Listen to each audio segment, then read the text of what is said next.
ये कहानी उत्तर प्रदेश के एक छोटे से गांव सोनपुर की है। ये गांव अपने हरे भरे खेतों, मिट्टी की सौंधी खुशबू और सादगी से भरे लोगों के लिए जाना जाता है। यहाँ की सुबहें पक्षियों की चहचहाहट और बैलों की घंटियों की आवाज़ से शुरू होती हैं। यह एक ऐसा गांव था जहां परंपरा और बदलाव के बीच की खींचतान चल रही थी। गांव के केंद्र में एक पुराना पीपल का पेड़ था, जिसकी छांव में बुजुर्ग शाम को बैठकर किस्से कहानियां सुनाते थे। इसी गांव में रहता था एक 16 साल का होशियार लड़का अर्जुन। अर्जुन पढ़ाई में तेज था और अपने माँ बाप का इकलौता बेटा था। उसके पिता किसान थे और माँ गृहिणी। अर्जुन का सपना था कि वह बड़ा होकर इंजीनियर बने, लेकिन गांव की सीमित सुविधाओं और आर्थिक हालात के कारण यह आसान नहीं था। गांव के स्कूल में केवल 8वीं कक्षा तक ही पढ़ाई होती थी।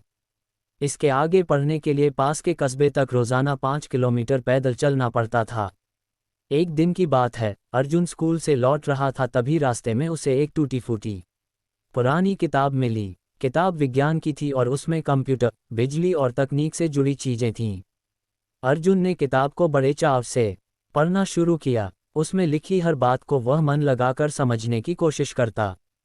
उसकी लगन देखकर गांव के मास्टर जी रामस्वरूप जी, जो अब रिटायर हो चुके थे, उसकी मदद करने लगे। उनके पास कुछ पुरानी किताबें और अखबार थे, जिनसे अर्जुन को और जानकारी मिलती रही। धीरे धीरे अर्जुन का सपना और बड़ा होता गया। अब वह केवल इंजीनियर ही नहीं, बल्कि गांव के लिए कुछ करना चाहता था। गांव में बिजली अक्सर गुल रहती थी, गर्मियों में पंखा भी नहीं चलता था, और बच्चों की पढ़ाई भी प्रभावित होती थी। अर्जुन ने एक दिन अपने मास्टर जी से कहा, अगर मैं सोलर लाइट बना सकूं तो क्या गांव में थोड़ा उजाला आ सकेगा? मास्टर जी ने मुस्कुराते हुए कहा, क्यों नहीं बेटा, कोशिश करोगे तो जरूर होगा। अर्जुन ने कुछ कबाड़ से पुरानी बैटरियां, टॉर्च और टूटे सोलर पैनल इकट्ठे किए। कस्बे से एक बार वह विज्ञान मेले में गया था, जहां उसने सोलर एनर्जी पर एक प्रयोग देखा था।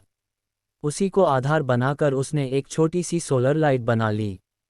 शुरुआत में लोगों ने मजाक उड़ाया, अरे ये छोरा तो शहरों वाले सपने देख रहा है। लेकिन जब अर्जुन ने गांव के चबूतरे पर पहली बार अपनी बनाई सोलर लाइट जलाई, तो सभी की आंखें फटी रह गईं।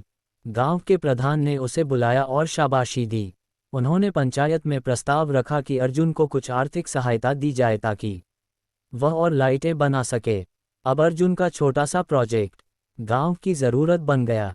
उसने कुछ दोस्तों को भी सिखा दिया कि ये कैसे बनाते हैं। गांव की कई गलियों में अब उसकी बनाई लाइटें जलने लगी थीं। अर्जुन का नाम अब पूरे जिले में लिया जाने लगा। इस बीच अर्जुन ने एक विज्ञान प्रतियोगिता में हिस्सा लिया और जिले में पहला स्थान प्राप्त किया। उसकी प्रतिभा को देखकर एक एनजीओ ने उसका पूरा खर्च उठाने का वादा किया। अब वह कस्बे के बड़े स्कूल में पढ़ाई करने लगा। गांव वाले भी अब जागरूक हो चुके थे। प्रधान जी ने ग्राम पंचायत में कंप्यूटर सेंटर खोलने का प्रस्ताव पास कराया और अर्जुन को उसका संचालन सौंपा गया। बच्चे, महिलाएं और युवा सब वहां आकर कुछ न कुछ सीखने लगे। अर्जुन की मां अक्सर भगवान का धन्यवाद करती थीं, हे ठाकुर जी, तूने मेरे बेटे को उजाले का रास्ता दिखाया।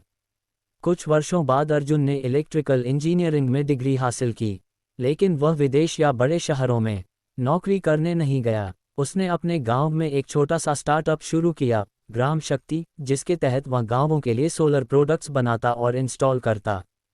आज सोनपुर गांव सिर्फ हरियाली के लिए ही नहीं, बल्कि नवाचार और आत्मनिर्भरता के लिए भी जाना जाता है।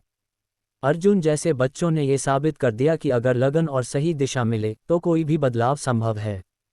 ये कहानी हमें ये सिखाती है कि कठिनाइयाँ चाहे जितनी भी हों, अगर इरादा पक्का हो तो सपनों को साकार किया जा सकता है। गांवों में प्रतिभा की कोई कमी नहीं होती, बस उन्हें थोड़ा समर्थन और अवसर मिल जाए तो वे भी देश का नाम रोशन कर सकते हैं।